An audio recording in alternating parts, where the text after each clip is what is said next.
여러분 안녕하십니까? 광주 MBC 뉴스투데이 시작합니다. 먼저 오늘의 주요 뉴스입니다. 대우전자 광주공장의 일부 생산 라인이 태국으로 이전되고 있어서 협력 업체들의 타격이 현실화되고 있습니다. 4.15 총선에 출마하는 후보들의 면면을 소개하는 우리 동네 예비 후보. 오늘은 현역 의원을 포함해 6명의 후보가 출사표를 낸 광주 동남을 선거구입니다. 광주 황룡강 장록습지를 국가습지보호지역으로 지정하는 절차가 시작됐습니다. 나홀로 조업을 하다 숨지거나 실종되는 어민이 잇따르고 있습니다. 돌발 상황에 닥쳤을 때 도움을 줄 사람이 없어 피해가 클 수밖에 없습니다. 지난해 예고됐던 대우전자 광주공장의 생산 라인 해외 이전이 올 들어 본격적으로 이뤄지고 있습니다. 노조와는 인원 감축을 하지 않기로 합의가 됐는데 협력업체들은 타격이 현실화됐습니다. 일부 업체들은 설을 앞두고 직원들에게 월급도 주지 못하는 것으로 알려졌습니다. 이재원 기자입니다. 세탁기와 에어컨 등 생활 가전제품을 생산하고 있는 대우전자 광주공장입니다. 전자동 세탁기 라인이 태국으로 이전한 데 이어 다음 달이면 드럼 세탁기도 옮겨갑니다. 또 미니드럼 세탁기도 3월 말까지 이전하면 세탁기 라인이 모두 태국으로 이전을 마치게 됩니다.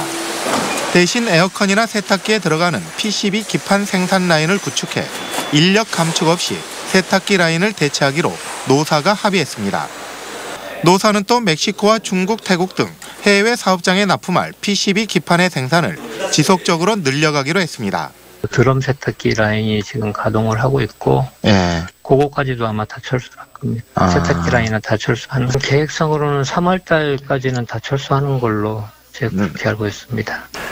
문제는 기존 세탁기 라인에 부품을 공급했던 협력업체입니다. 영세한 규모의 협력업체들은 세탁기 라인을 따라서 태국으로 이전할 수도 없는 상황인데다 설비 이전이 진행되면서 대우전자에서 발주하는 부품 물량도 점점 줄어들고 있습니다. 게다가 신규 납품처를 뚫기도 쉽지 않은 상황이어서 일부 협력업체는 심각한 경영 압박을 받고 있는 것으로 알려지고 있습니다. 우리 직원들 어떻게 할 거냐? 이 넓은 땅, 이 공장들 다 어떻게 할 거냐? 이건 네가 알아서 풀 일.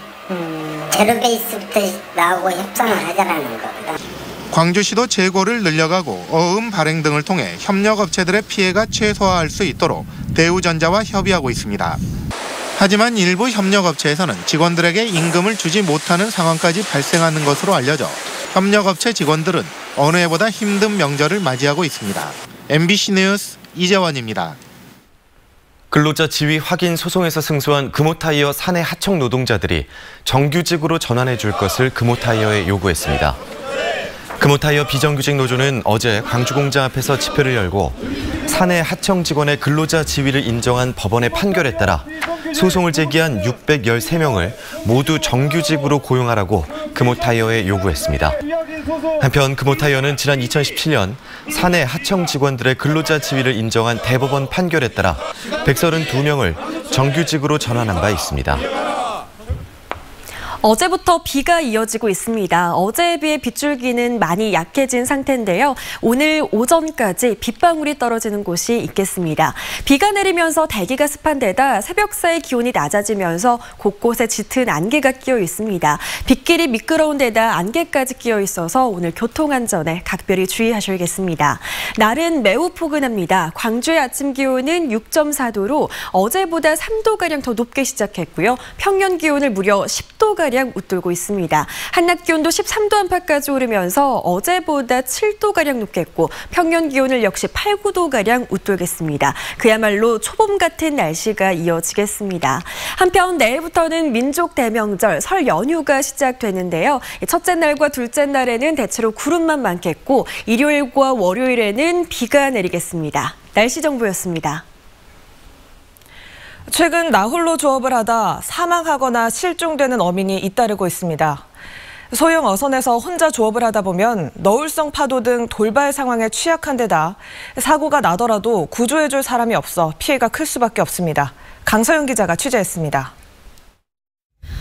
지난 15일 전남 고흥 앞바다에서 1톤급 어선을 타고 혼자 조업을 하던 선장이 바다로 추락해 실종됐습니다. 이보다 하루 앞선 14일 여수 안도 인근 해상 2톤급 어선에서 역시 혼자 조업하던 선장이 사라졌습니다. 최근 나홀로 조업을 하다 해상에서 실종되는 사고가 잇따르고 있습니다. 나홀로 조업은 보통 5톤 미만의 소형 어선에서 이루어지기 때문에 너울성 파도 같은 돌발 상황에 취약하고 바다로 추락하거나 어구에 몸이 끼이는 등 사고가 나더라도 구조해줄 사람이 없어 위험이 큽니다.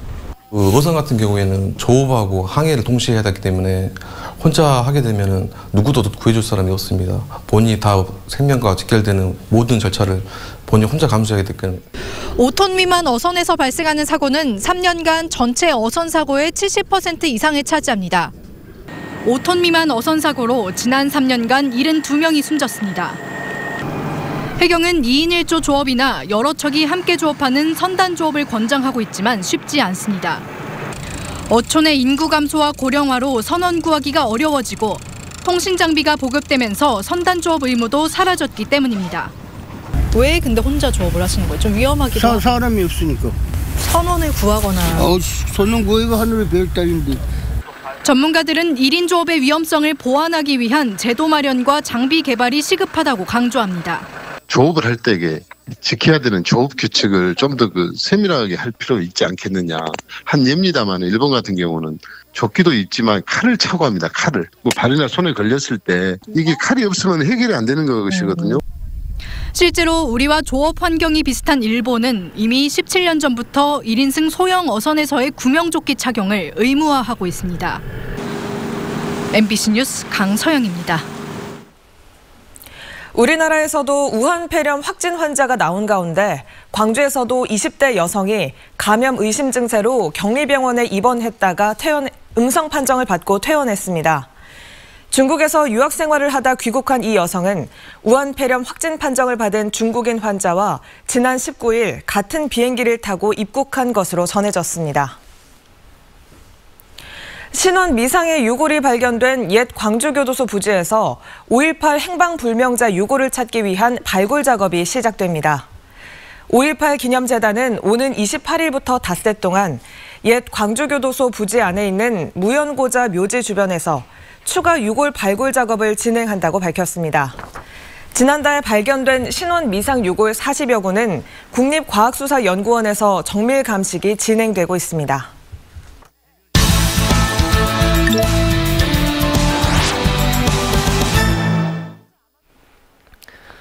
4.15 총선에 출마하는 후보들의 면면을 소개해드리는 시간입니다.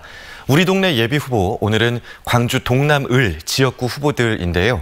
이 선거구에는 현역 의원을 포함해 총 6명의 후보가 출사표를 던졌습니다. 송정근 기자입니다. 광주 동남을은 호남 정치 1번지라고 불리는 곳입니다. 이곳에 출사표를 낸 예비후보는 현역 의원을 포함해 모두 6명입니다. 남부대 겸임교수인 김혜경 더불어민주당 예비후보는 지역 발전에 새로운 전기를 마련하기 위해서는 새로운 민간 전문가가 필요하다고 강조합니다. 세대 교체를 바라는 국민의 열망과 지역 발전에 새로운 전기를 마련하기 위해서는 역동적이면서 새로운 정치인이 필요한 시점입니다. 세 번째 도전에 나선 이병훈 전 광주시 문화경제부시장은 부시장 재임 시절 추진했던 광주 현안 사업들을 중점적으로 추진해 동구를 발전시키겠다는 각오입니다. 광주형 일자리 제가 추진해왔던 건데 그걸 제대로 성공시키는 거. 두 번째로 아시아 문화 중심 도시를 성공적으로 추진해 나가는 것. 정의당 광주시당 동남구 위원장인 최만원 예비후보는 적폐 정치를 청산하고 평등 정치를 추진하겠다고 포부를 밝혔습니다. 정치를 하게 된다면 모든 사람들이 진짜로 주인이 되는 그런 평등한 정치, 즐거운 정치, 웃고 서로를 이해하고 양보할 수 있는 그런 정치를 해보겠습니다. 동구청장을 지낸 무소속의 김성환 예비후보는 중앙과 지방에서 일한 경험을 살려 지역 간 양극화 해소에 발벗고 나서겠다고 말했습니다. 합의와 토론이 중시되는 소위 정책 중심의 정치가 돼야 된다라고 생각을 하고 개인의 정책 경험을 충분히 발휘해서 품격 있는 정치 만들어보고 싶습니다. 국가혁명 배당금당 동남을 예비후보인 최숙희 후보는 좌우로 분열된 정치에는 희망이 없다며 국민 전체를 아우를 수 있는 큰 정치가 필요하다고 호소했습니다. 서민을 대변하고 소외받은 자가 없도록 이곳저곳을 보살피는 의원이 되겠습니다. 5선에 도전하는 바른미래당의 박주선 의원은 매몰된 호남 정치를 복원시키고 도시재생 사업 활성화를 통해 동구와 남구를 발전시키겠다고 약속했습니다. 호남의 자존심을 세우고 싶고 또 하나는 대한민국의 대통령제의 폐해를 막기 위해서도 우리의 정당한 호남 이익을 보호하기 위해서도 협치의 구도를 민주당의 전략공천설도 제기되고 있는 광주 동남을 지역은 여야의 각축장으로 떠오르고 있어 유권자들이 어떤 선택을 할지 벌써부터 관심이 집중되고 있습니다. MBC 뉴스 송정근입니다. 광주 전남 지역 대학들이 편입생을 모집했지만 미달 학과가 속출했습니다. 동신대는 43개 학과 중 31개 학과가 정원에 미달했고 광주대는 40개 학과 중 20개 학과가 미달했습니다. 또 호남대는 9개 학과가 정원을 채우지 못했고 조선대는 5개 학과에 지원자가 없었습니다. 지역 대학들은 학령 인구가 줄어든 데다 수도권 대학이나 취업에 유리한 인기 학과로 지원자들이 몰린 것으로 보고 다음 달 추가 모집을 준비하고 있습니다.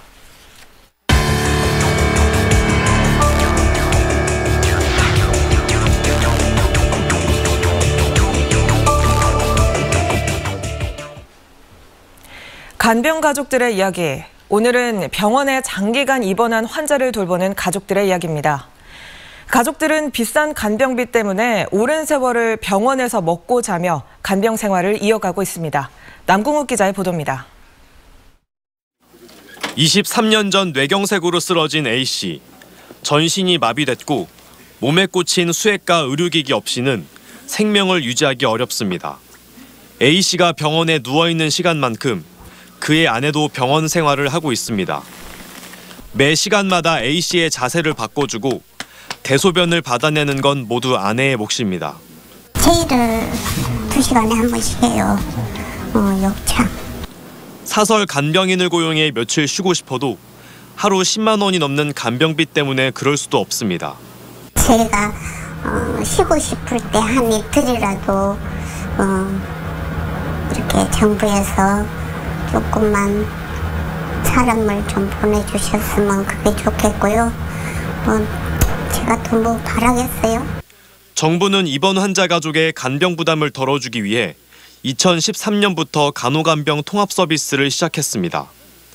하루 2만 원 정도만 내면 보호자 없이도 병원에서 간호와 간병을 모두 받을 수 있다며 누구나 이용할 수 있다고 홍보하고 있습니다. 하지만 실제로 이 통합병동에 입원하기란 쉽지 않습니다. 김 씨 남편처럼 장기간 입원 치료가 필요한 중증 환자를 위한 병실이 없기 때문입니다. 통합병동 병상의 90% 이상이 질병이 막 발생한 환자들이 주로 입원하는 급성기 병상이고 나머지 병상도 발병한 지 2년까지만 입원이 가능합니다. 발병일로부터 2년을 넘지 않아야 됩니다. 우리 통합병동에 들어올 수 있는 환자들은. 전문 재활 치료해봤자 효과가 없는 환자들이기 때문에 그분들은. 전신마비 환자같이 1:1 간병이 필요한 환자들도 입원하기 어렵습니다. 통합병동에 간호인력 1명이 담당하는 환자의 수가 5명에서 7명 정도이다 보니 이런 환자들 간병이 어렵기 때문입니다. 와상 환자는요.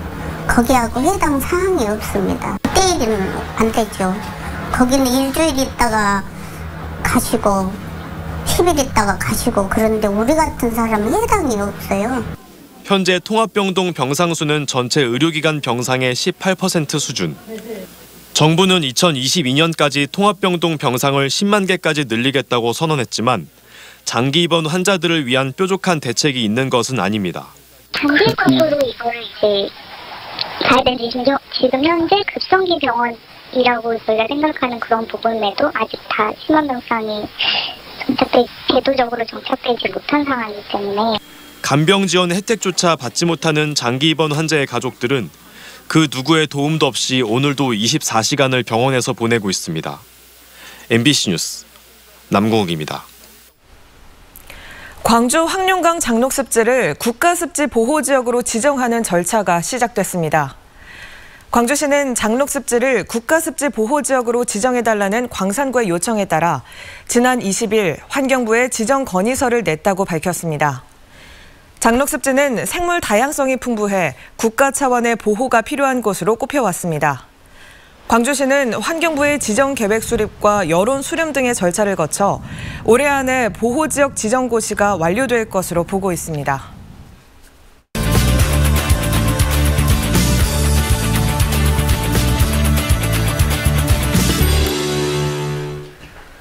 내일부터 설 연휴가 시작됩니다. 연휴 기간 명절 분위기를 느낄 수 있는 행사들도 곳곳에서 마련이 되는데요. 오늘은 무등산 자락에서 즐기는 전통 문화 행사장으로 여러분을 안내합니다. 광주문화재단 이유진 정책연구교류팀장 나와 계십니다. 안녕하세요. 네, 안녕하십니까.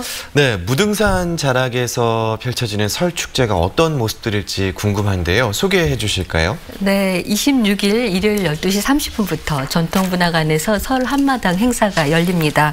풍류남도의 멋과 흥이 어우러진 놀이와 전시, 공연, 세와 나눔이 있는데요. 네. 제목이 과세 편안하셨습니까? 입니다. 네, 설 명절이 25일이기 때문에 그 다음 날이어서 설 명절 잘 쇠셨습니까? 라는 의미죠. 네, 복을 부르는 다양한 행사가 준비되어 있습니다. 네, 또 설 하면 친척분들이 모두 모여서 이렇게 윷놀이를 하는 풍경이 가장 먼저 떠오르는데요. 네. 이 윷놀이를 설날에 하는 특별한 이유가 있다고요? 사실 윷놀이는 재미로도 하지만 농경사회에서 풍년을 기원하는 소망이 담겨 있기도 합니다. 네, 유파는 농토, 그리고 윷말은 계절의 변화를 상징해서 풍년을 가져오는 것으로 여겼는데요. 네, 그리고 무엇보다도 말씀하신 것처럼 윷놀이는 남녀노소 누구나 즐길 수 있고 장소에 크게 구애받지 않는 민속놀이죠. 네, 전통문화관 놀이터에서 가랑윷, 밤윷, 콩윷 등 다양한 크기의 윷놀이 행사가 열립니다. 네. 그렇군요. 네. 자, 세화 전시 이야기 해주셨었는데 어떤 그림을 세화라고 하는지 설명해 주시면 더 이해가 쉬울 것 같아요.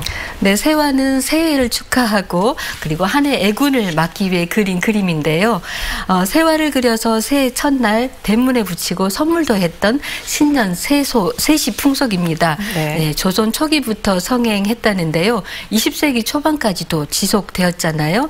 이번 행사에서는 탱화장 기능 보유자이시죠. 송광무의 세화 전시, 그리고 공예작가 김종옥이 제작한 형형색색의 방패연 전시가 열리고요. 전시와 함께 탱화장 송광무가 직접 그려주는 효심 깊은 쥐의 세화를 나누는 행사도 있습니다. 네, 전통문화관 주변에는 미술관들도 많이 있잖아요. 그렇죠. 함께 둘러보면 좋을 만한 전시 뭐가 있을까요? 네, 무등현대미술관을 다녀왔습니다. 네, 고요한 파동이라고 하는 전시인데요. 윤윤덕 작가의 개인 전시입니다. 네, 작가가 어느 날 돌담 밑에서 토란잎을 발견했다고 합니다. 네, 모든 게 그때 여름이었기 때문에 축 처져 있는 그런 시점이었는데 토란잎에 그려진 실선이 생명의 울림처럼 다가왔다고 합니다. 네, 그림 속에서 파동치는 선들의 움직임을 따라가다 보면 그로부터 이어지는 어떤 에너지가 저의 마음을 이렇게 충만하게 하던데요. 네, 그 에너지가 역시 전시장을 찾은 관람객들의 마음에도 고요한 파동이 되기를 바라봅니다. 네, 자, 이번 전시 언제까지 열릴까요? 1월 31일까지입니다. 네, 작품을 통해서 이런 작가의 내밀한 감정을 느껴보시면 좋을 것 같습니다. 네, 무등산은 호젓하게 산책하기에 참 좋은 곳이잖아요. 문화 산책하는 마음으로 나서도 충분할 것 같습니다. 네, 올해도 더욱 새해 복 많이 받으시고요. 네, 즐겁고 편안한 설 명절 되시기 바랍니다. 네, 지금까지 광주문화재단 이유진 팀장과 함께 명절에 즐기면 좋은 행사 함께 알아봤습니다. 오늘 말씀 고맙습니다. 고맙습니다.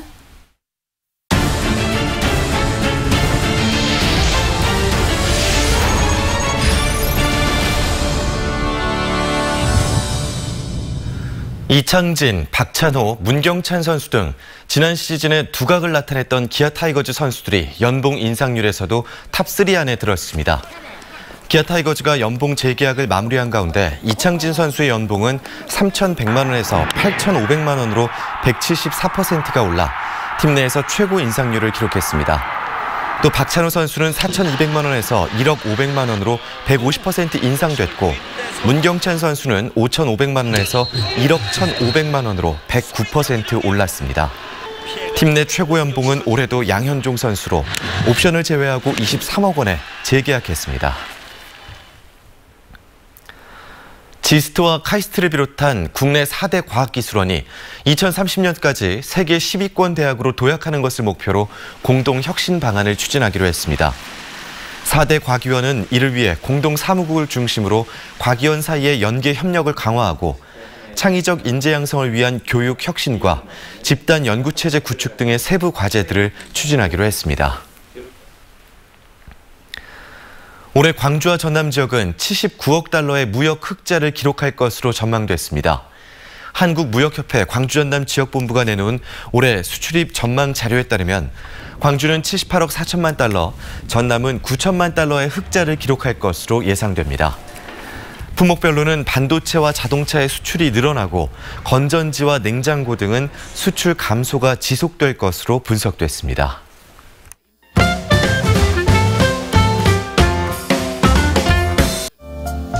올해 설 연휴 기간의 교통 상황을 빅데이터 분석으로 예측한 결과가 발표됐습니다. 한국교통연구원과 주요 내비게이션 업체 등에 따르면 설날 하루 전인 24일 오전부터 전 구간 정체가 심해질 전망이고요. 설날 당일인 25일에는 역귀성객과 나들이객 등이 더해져 주요 고속도로 모두 점심즈음부터 정체될 것으로 보입니다. 또 하루 최대 교통량은 지난해 설보다 2.6% 정도 증가할 것으로 예상됩니다. 시립민속박물관이 올해는 설맞이, 입춘방 나눔, 정월대보름 등 세시 문화행사를 열지 않는다고 밝혔습니다. 현재 박물관이 3월 재개관을 목표로 보수공사 중이기 때문인데요. 다만 국립광주박물관과 국립아시아문화전당, 국립광주과학관 등은 연휴 기간 동안 놀이마당과 공연, 이벤트 등이 이어질 예정입니다. 전남 한평고등학교 학생 2명이 미국의 골프 명문대학교 인카네이트 워드대학에 진학합니다. 홍민교, 이태양 학생이 그 주인공인데요. 인카네이트 워드대학은 스포츠 관련 프로그램을 체계적으로 구성하고 지원하는 것으로 유명하다고 합니다. 도교육청 관계자는 골프를 전공하는 학생들의 미국 진출 발판을 마련했다며 의미 부여를 했습니다. 국립광주박물관이 올해 처음으로 광주 비엔날레 본전시장으로 활용됩니다. 올해 비엔날레 주제인 떠오르는 마음, 맞이하는 영혼과 국립광주박물관이 해온 연구 전시가 맞닿아 있기 때문인데요.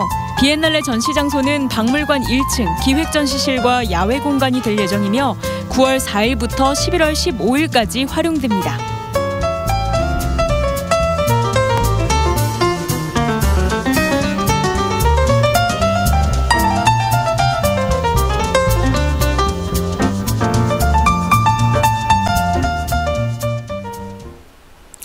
이어서 희망 2020 나눔 캠페인에 성금을 보내주신 분들입니다.